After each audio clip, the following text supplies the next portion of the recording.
All right, guys. So here we are once again, back with our philosophy of religion course. Popped up there. I am okay. Back with our philosophy of religion course, and you're probably still chewing on, right, or munching on that Neoplatonic argument. I mean, there's just a lot there, right? Very, very abstract. Now, the good news and bad news is if you enjoy the abstract nature of such arguments, then you're really going to enjoy today because we are going to do some heavy, what should we say, metaphysical lifting here. We're going to have to go pretty deep into metaphysics. Now, my advice would be if you need a refresher on that, you may want to go ahead and check back with the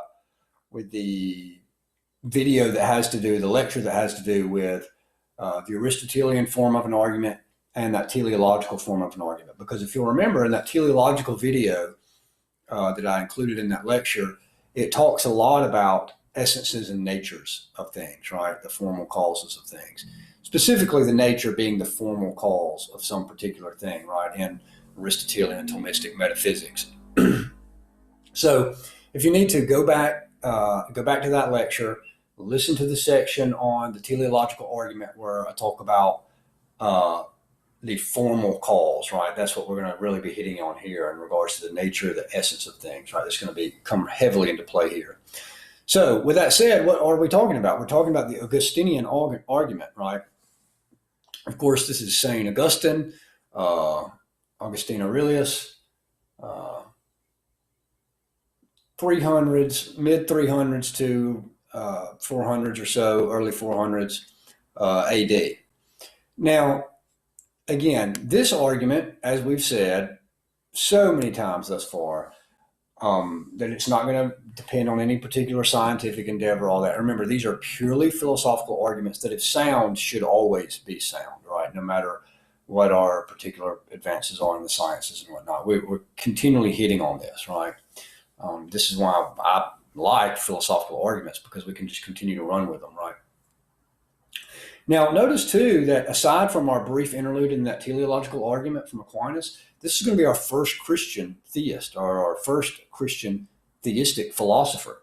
Notably, obviously Augustine, but remember prior to this, we had talked about Aristotle and we had talked about Plotinus, right? So now we have our first real, again, aside from our interlude with the teleological argument, we have our first real Christian theistic philosopher that's going to offer an argument for God's existence. And again, we're going to follow, as you see here on the slide, down here towards right here, we're going to follow Dr. Faser's lead here in these arguments.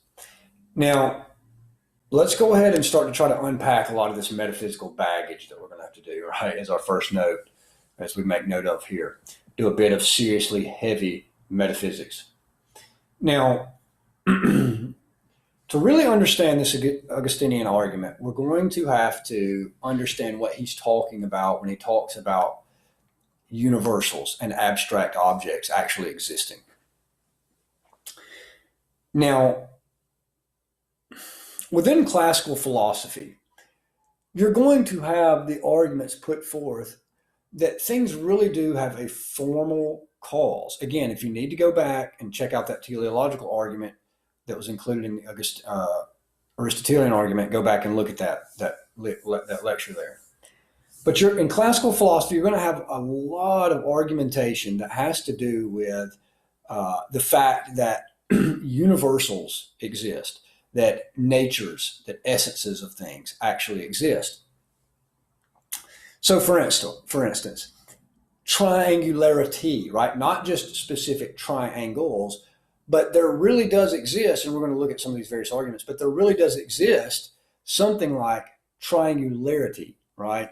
Or when you see the color red, if you see one thing that is red here and another thing that is red here, then you're not just saying that they both are red. Most people, common sense would say that they actually have something in common. And that which they have in common, the red thing, or look, you can look behind me, I'm trying to find, all right, this degree here and this diploma here, they both have whiteness in common, right? They're not just two particular white things, but they actually have whiteness in common between them. Now, here's the catch. If you think that that's true, if you think it makes more sense to say that they really do have whiteness in common, well, then you're committed to the existence of the universal, which is an abstract object, in this case, whiteness, that you think that something like whiteness really does exist. Now, this is where modern philosophy, and when I say modern, I mean from the Enlightenment era up onto, which would be, quote, modern philosophy, up until the contemporary era. This is where forms and essences and natures and universals have taken somewhat of a hit, right? These just aren't necessarily discussed anymore. And if they are, they're usually just dismissed offhand, which would give you a belief in what is called nominalism. Nominalism means that they're just like, say, like whiteness, redness, triangularity, any of these things, dogness, right? Humanness, all of these sorts of things, treeness, anything that we can think of that actually exists, that all of these sorts of things, they're just useful fictions or something. They don't even exist. They're not real. Now, the problem with that is there are still very strong philosophical arguments for these types of things. I plan to actually look at a few of these arguments because, again, Augustine's argument depends on the reality of these things like universals, right, and other abstract objects and whatnot. And we're going to look at that. Now, before we look at some of the other arguments for the existence of universals and natures and forms and essences and whatnot, we're just going to try to fly through those because, again, we're just trying to introduce you to some classical arguments here. But other things that would exist as abstract objects would be something like propositions, right? Like if I were to say the traditional example, I think even Fraser tosses it out, is snow is white. Right. Now, I can say that in 21st century English, right? Snow is white. Or I can say that in German. I can say it in Spanish. I can say it in all sorts of languages. I can say it in Greek. Now, propositions, right, are either true or false. And some would argue or undetermined, right? We don't need to get into that right now. But let's just, to stay simple, propositions are either true or false. The proposition snow is white is either true or it's false, right? Now, it's important to note, as I have here on your slide, that we're not talking about the sentence, right? Because the sentence is the medium by which the proposition is contained, right? So again, the statement snow is white, I can say that in multiple sentences. We're not concerned necessarily with the sentence snow is white. We're concerned with the proposition, right? Snow is white. What is contained in the medium of the sentence, right? That's why we can say this in all sorts of languages and whatnot. So other abstract objects like propositions, snow is white, the tree is green, I am in my late 30s, whatever. Those things are either true, those propositions are either true or false. Now, that would be another example of something that's real, something that exists, but it's an abstract object. So with that said, let's go ahead and start to look at some of these things here.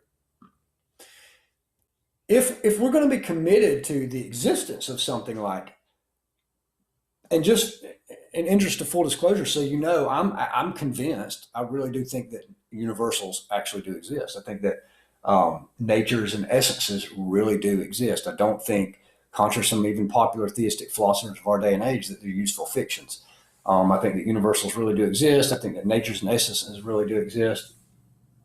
And so that would commit me to a school of thought called realism. Some would call it moderate realism, specifically the Aristotelian Thomistic aspect of it. But nonetheless, if you're committed to the existence of universals, natures and essences of things, or that redness is actually real, right? Whiteness is real. Humanness is something that really does exist, something like that. Then that commits you to a school of thought called realism. Now, This is in contrast to what we would call nominalism or even conceptualism. Nominalism says they don't even exist at all. Universals, nature's essences, they just do not exist. They're at best just a useful fiction of some sort. They don't have any sort of ontological status. Conceptualism say, well, they exist, but only in some, like kind of like in the mind, sort of, so to speak. Just kind of a figment of our own intellectual capacities and frameworks and all these sorts of things. But basically, again, it's not as if they exist independent of anybody or anything at all. They're just completely dependent upon the human mind for their existence in that sense. Nominalism, they don't exist at all. Humans are not, whatever, right? Realism is that they really do exist and they're not dependent upon human minds, that they really do exist, whether they're any humans or not. Now we're going to start to get into that, right? But those are just, I've just put this here just so you see the difference in the school of thought here when it comes to metaphysics, at least in regards to universals, nature's essences, abstract objects, things like that. That you've got realism, nominalism, and conceptualism. And you can even subdivide these on further down, and we may do so later. Now, some of your arguments for the existence of the universals, right? The nature or essence of something. Again, let's think about humanness, right? The first one here would be something like the one over the many, right? And we're just following Fazer's lead here. He just lists out a couple of these arguments. I give a sampling of these here. Now, the argument from the one over the many is, how do we solve the problem? And this is, if you're already this far in philosophy, you've already heard this most likely, but this is sometimes called the problem of the one and the many. And it's one of those perennial philosophical questions that's been going on for millennia at this point. But it says that if we see human after human after human, we're going. You could use any of these, dogness, whatever. We use any of these things here, but right now we're just going with humanness. Now, if we see a human after a human after a human after a human after a human, well, so the argument goes is that, according to realism, that we start to abstract the nature or essence of what it just means to be a human, meaning that whatever the magic number may be, right? That may be more or less. In fact, I'm sure it is more or less according to each particular person, each particular person's cognitive abilities and mental capacities. It's not as if there's some hard and fast rule. But the more exposed an individual is, a person is to humans, right? That, say, think of a child, right? They see a white man and they understand that he's a human, right? Well, then they see a black man. They understand that he is a human, right? So they see a woman and they understand that's a human. They see a man, they understand it's human. They see a child, they understand that that's a human. Now, again, maybe not immediately. They see a bear, they understand that's not a human, right? Or a dog or whatever else. They see an individual who would have, however long ago, been classified as a midget, right? Or a dwarf. And they understand that's still a human being, right? They see an individual with some sort of genetic disability where they're unbelievably large, right? I can't even recall the name of that, right? But they still understand that that's a human. And so on and so on and so on. Well, the realist would say that what's happening here is that the child is learning to abstract from each particular instance, excuse me, from each particular instance of a human, they're abstracting the nature or essence of a human. So eventually they come on. So what happens when they see the white man, they see the black man, they see the Asian, right? They see the tall man, they see the short man, they see the skinny man, they see the fat man. What they're doing is they're dropping what Aristotle would call not proper accidents, but just accidents of each particular person. So they see one human with very little hair, right? They see another human or another person, another human being with lots of hair. Well, they start to realize that really hair doesn't have too much to do with whether or not you're a human or not, right? You can leave off the hair, right? You can leave off the color of the hair. You see the black man, you see the white man, you see whoever, you leave off the skin color, right? You're starting to, again, strip away, again, what are called the accidents, right? The height, the girth, right? The gender, right? You're starting to strip away the child. They don't know they're doing this. It's just how the human mind is working, right? It's the way it's geared to work. They're stripping away, they're leaving away all of these accidents that don't necessarily have to have anything to do, that aren't essential to, hence essence, right? That they're not essential to what it means to be a human, right? So the argument is that they're abstracting the nature or the essence of a human.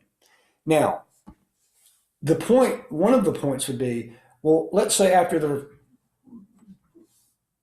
438th person, they don't have to wait to the 439th person to see if that too, whatever that particular human being is, if that's going to be a human too.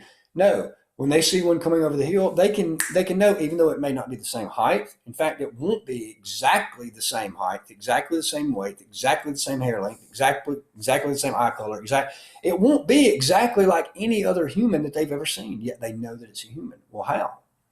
The argument is, well, because they've abstracted the nature of what it means to be a human, and they see whatever that thing's height is, whatever its weight is, whatever its eye color is, its hair length is, whatever sex or gender it is, whatever the case may be, they understand that it fits, right, or that it has the formal cause of, if you go back to your earlier lecture, that it fits the formal cause, it has the formal cause, it has the nature or the essence of humanness, right? That's what makes it what it is it has humanness, right? It's in the form of humanness. Now, again, remember, the child didn't need to make sure that particular, if that was it's abstracted the nature or the essence of a human. Now, here's the catch is all of those human beings, all of those particular human beings that the child has seen up to that point, do they have anything in common? If you say, well, yeah, they're all human beings, right? Then the argument is, well, then you have to be committed to the reality of humanness. Otherwise, I know this is going to sound crazy to you, but otherwise, if there's no such thing as humanness, they literally don't have anything in common. Literally, they don't have anything in common. You just have an instance of a particular human, and an instance of a particular human, and an instant, unless there's something shared, one thing, one in the many, check your thing here. If they have one thing that is shared by many, well, then we would have to have something like a nature or an essence, right? Now, and by the way, you can't say, oh, well, they have two legs in common, because when you say legs, you're just committed to the same sort of universal concept of legness, right? You're going to, anything you say, well, yeah, but they have that color in common. What, redness or brownness of eye? You're just going to be appealing over and over and over again to some sort of example of what would be called a universal or nature and essence, an abstract object there. Now, you can do this with redness. You can do this with triangularity, right? With a triangle. You've abstracted the nature of a triangle. You don't have to see every particular triangle, right? You've seen enough triangles that you've abstracted the nature of a triangle enough that you've learned how to drop away the accidents, right? If the sides are, longer or shorter than the other triangle that you saw yesterday, or if the color is different, or if it's three-dimensional, or if it's two-dimensional, if it's a terrible instantiation of a triangle, say drawn in real squiggly lines, whatever the case may be, you've abstracted the nature of triangularity. Again, with circles, circularity, right? With dogs, dogness, all of these sorts of things. So the argument goes is that you've abstracted the nature or essence of these things. Well, here's the question then. If you've abstracted the nature or the essence of these things, right, whether it be humanness, redness, whatever, if you've abstracted the nature and the essence of this thing, is that real? Well, it would seem odd to say that it's not real, because if it's not real, what are you thinking of? If something's not existing, then you can't think of it at all, right? There's nothing there to think of. So it has to be the case that it's real in some sense. But the question is, sure, but in what sense is it real? Well, obviously, it's not material, right? It's not composed of physical stuff. Otherwise, if you thought of a dog right now, you're not thinking of any particular dog, right? If you close your eyes and think of some dog, you may be thinking of anytime you thought of a dog, right? And your mind, having abstracted dogness, creates a little picture of a dog in your mind for you, and you close your eyes, you're thinking about the dog. Well, if it's physical, then there's literally a little physical dog in your mind, right, in your brain, in your head somewhere, that in principle someone could open up and look at the dog, right? But it's not physical, right? So we know that it's real, yet it's not physical. So if something's real and it's not physical, then by definition it's immaterial, right? That you would have these really, truly existing things that are real, but they're not material, right? They're just not material things. So we have this problem then. Where do these real natures or essences reside, or where are they, right? Well, Aristotle and Aquinas would argue that the nature or the essence of a thing, where they reside, is just in the thing itself. So you're not going to see, there's not going to be humanness just floating around somewhere, right? The only place that humanness exists is going to be in particular humans, right? That's the formal cause of the human, or dogness or redness or whatever. Redness exists just in red things, right? But there's somewhere else that it exists, as we've already talked about. Where would that be? In the mind, right? Because you've abstracted the nature or the essence of a human, right? Or a dog or a tree or colors, whatever. You abstracted the nature of the essence, and they exist not only in the particular things, but they also exist in the mind itself, right? So keep that with you for a second. Pause it, go, rattle your brain around for a minute if you have to, but just keep that in mind. Now, geometry and mathematics. Now you may be saying, where are you going with this? We're going to build up to that. Now, geometry and mathematics, it's kind of the same thing, right? These are actually separate. Geometry and mathematics are different arguments, but for our purposes, we're going to just combine them here. But mathematics say the proposition that 2 + 2 = 4. Well, that's true, right? Again, it's a proposition. It's either true or it's false. That's true, right? 2 + 2 = 4. And we know that that's a truth that really does exist, meaning that, and I'm going to go ahead and give a hint here where we're going with this, but 2 + 2 = 4, right? If I got, if I picked up this particular book and, this thing, if I pick these two things up, and if no one is here, if no human minds at all exist, if these two things are sitting here, standing here, laying here, whatever, two things, right? And if I had two other things and put them together, where there would just be four things here, whether there's anybody to entertain that truth or not, it would still be true that two things and two things together would make just four things laying there, right? That would just be true whether or not there's anyone here or whether there's no one here, right? That's a proposition that's just true or false, and it doesn't depend upon anyone. Now, there may not be anyone there to know it, right, to realize it. That's all, no one's claiming that. The point is just that it would still be true, right, that 2 + 2 is 4 or 1 + 1 is 2, or any sort of geometric proof, right, any of these particular equations or formulations that actually are true. They would be true. They exist, they're real, and they would be true whether there's anyone there to entertain that or not. Now, roughly, you could make a similar argument with logic, right? Before any human minds come on the scene, right, before there are any humans at all, it would be true or false that there are no humans in the universe, right? Before there are any humans at all. Or you could look at it this way. If all humanity went extinct, it would still either be true or false that at one time there were humans. That seems to be the case that would still be true, that at one time there were humans, if there were no humans that ever existed anymore. Now, you may, if you're a step ahead of the game, you may see where we're going with this, right? But anyway, that's just another example of arguments that, things like abstract objects would have to exist in some sense, right? And again, so this would be the nature of proposition. We could talk about the nature of propositions. Either there are, like what we just said, right? Not just the mathematical types of things, but whether or not they're humans, all those sorts of things. Or think about it this way. It would still, if there was no universe, right? It would still be true or false, the statement that there either is a universe or there is not a universe, or there never will be a universe, right? Those statements would be either true or false, even if there were no universe, right? Or let's say it again this way. Let's say there was a universe and it just dies out, right? It just is somehow annihilated, right? And I don't know how, but let's say it's annihilated. Well, the statement, there used to be a universe. At one time, there was a universe.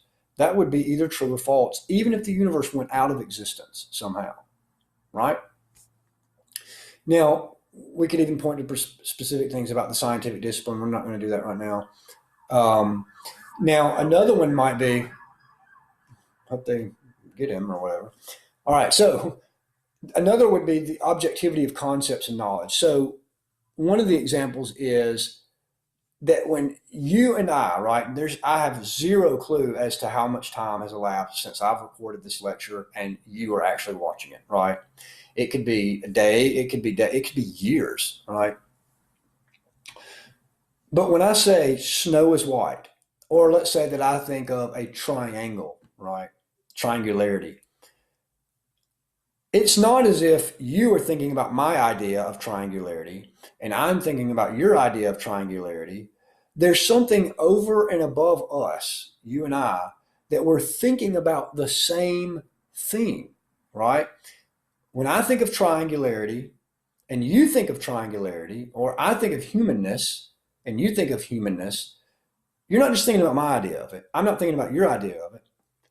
And if we can multiply all sorts of people in here, right? If there are many people watching this right now, you're not thinking of his, she's not thinking of hers, he's not, all those sorts of things.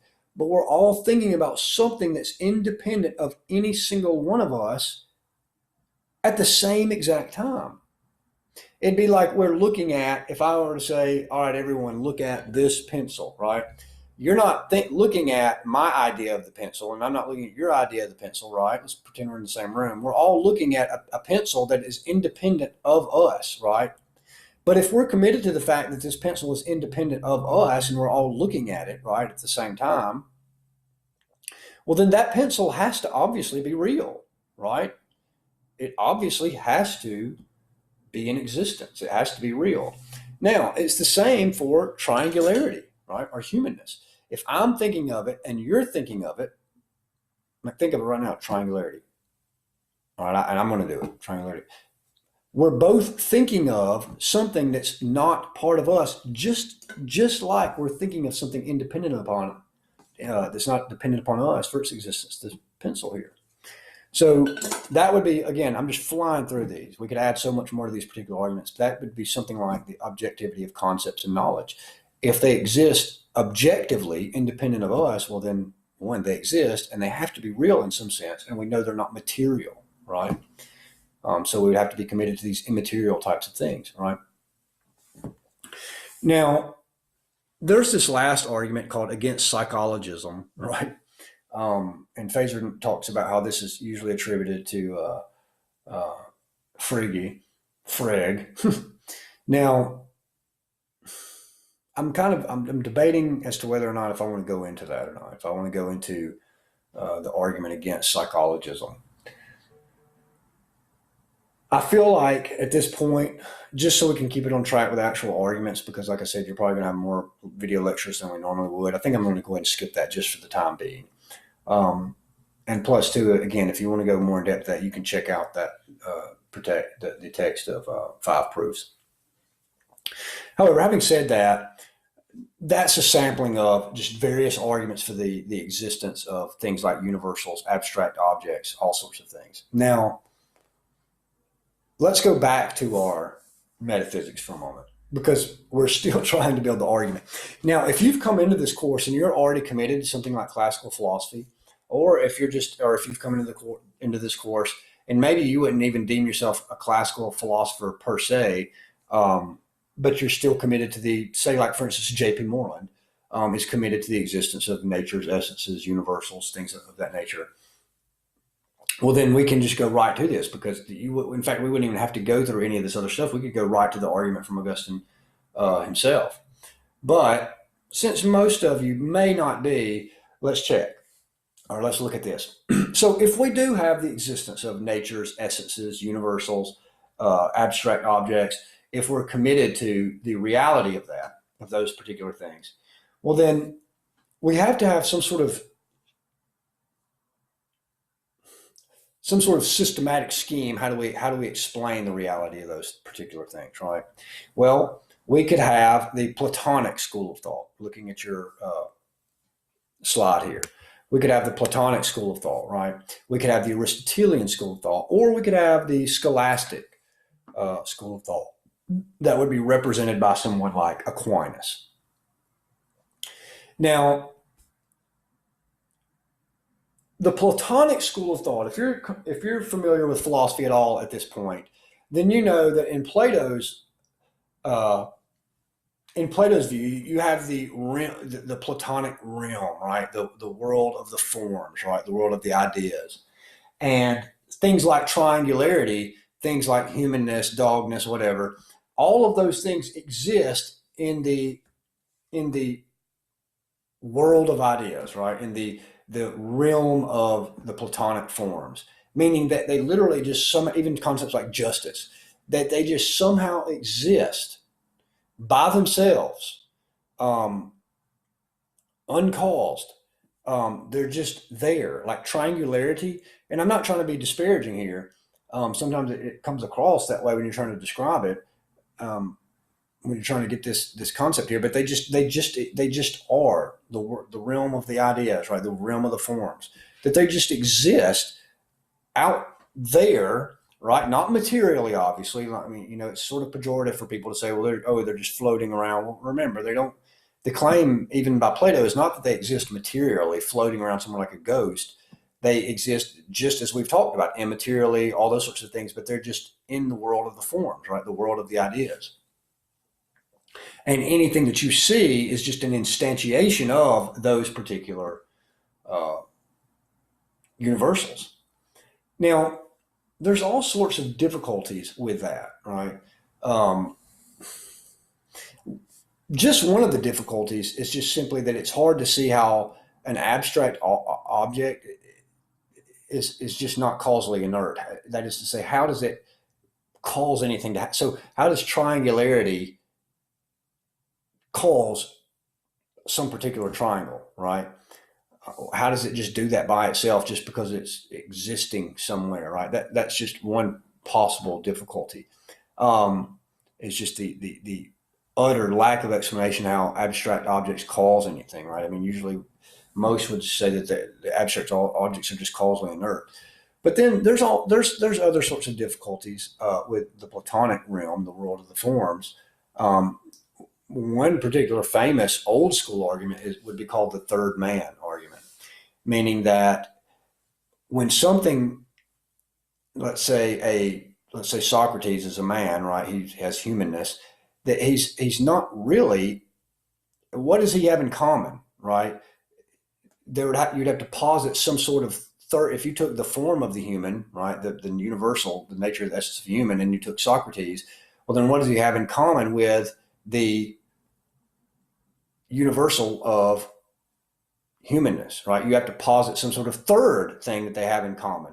And then, as Aristotle pointed out, even Plato himself, that you just have to, this would continue on an infinite regress. And so this is some sort of really big problem. Now, and we'll just leave that for the time being. Now, the Aristotelian notion would be that, as we mentioned earlier, where do these natures, these forms, these essences exist? Where are they? Well, Aristotle would say they exist in a mind, right? Or they exist, they exist in a mind, and they would exist just in the particular things themselves, right? That they just, like right now I'm looking at a guitar or whatever, right? The form of a guitar, the formal cause of a guitar, the nature of the essence of a guitar just exists in the guitar itself. It just, that's why that is what it is and not something else, right? Now, The problem with that would be that Aristotelianism was committed to the fact that the only exists in the thing, the particular thing itself, and that it only exists in a mind. But the problem is what if there were no human minds? What if there just were no human minds? Well, then what would happen to those particular things, right? Or what if all those particular things went out of existence? What would it mean to say that there just was no such thing as humanness, just because all humans went out of existence, right? It seems to be the case that there would still be something like humanness. Remember, we go back to propositions. It's either true or false that humanness was or is, even if there are no humans, right? Now, this is where we go to the scholastic aspect. And again, that's just one aspect of a problem with the Aristotelian notion, but it's still a substantial problem. Again, 2 + 2 = 4. That seems like it would be true whether or not there are any minds or any sentences written across a board somewhere that say 2 + 2 = 4. But Aristotelianism doesn't have anything, it doesn't have anywhere to put that, right? It doesn't have anywhere to ground that. Where would the truth value stay, right? Even if there were no humans, or if all the humans were gone and there was no instances of that written somewhere, right? Now, this leads us to finally now we can plant the argument here. And that's just to say this, that the scholastics say the Aristotelian Thomistic notion, that school of thought, and this is where Augustine comes in with this argument, is that, wait a minute, if things like universals and natures actually exist, let me scroll up here. Here's some of those, the problems that we had said. If things like natures and essences, universals, these propositions, if they really do exist, and they only exist, now pay attention, this is where we're going. Here, this is the argument. We've done all of this to get to this argument. Because the argument, again, is quite short. If you're already familiar with classical philosophy, we wouldn't have to do any of this other stuff. So here's your argument. And this is why Augustine could say it pretty quickly, because back then, in his day, most people, most philosophers were committed to these sorts of things. If universals and natures and essences, abstract objects, propositions, if those things actually do exist and they're real, and they would still be either true or false, certain propositions, and humanness or whatever else the case may be would seem to still be real in some sense, even if there were no humans left. And if those such things only exist in the particular things themselves, and they only exist in a mind, well, what would keep those, what would ground those things if there were no human minds left at all? 2 + 2 = 4. Before humans, that's true. We discovered it. We didn't invent that. We discovered that. That's a truth we discovered. Just like we discovered gravity. We discovered that 2 + 2 = 4. But if there were no human minds before the statement 2 + 2 = 4, and yet that was still true, well, then what grounds that? If they only exist in certain instantiations of things, and if that only exists in a mind. Aha, you see where we're going, right? Well, then all of these universals, all these abstract objects that actually are real, and are, even though they're dependent on a mind, they're not dependent on a human mind. Well, then they must have their grounding. They must have their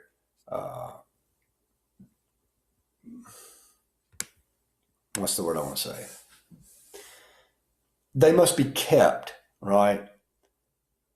The reason those things can be true or false, absent of any human mind at all, is because they have to have always existed and exist even still in the divine mind, the divine infinite intellect of what we would call God, right?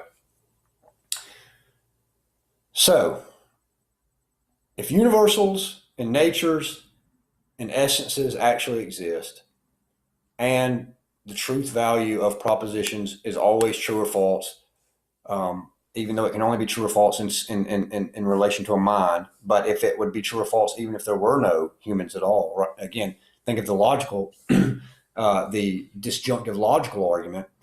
Either the universe exists or the universe doesn't exist before any human at all. And if that still would be true, even if human beings aren't there to think that, and yet it would be true, and yet it only makes sense to say that's in a mind, well, then it would have to be grounded in the mind of God, right? This divine intellect.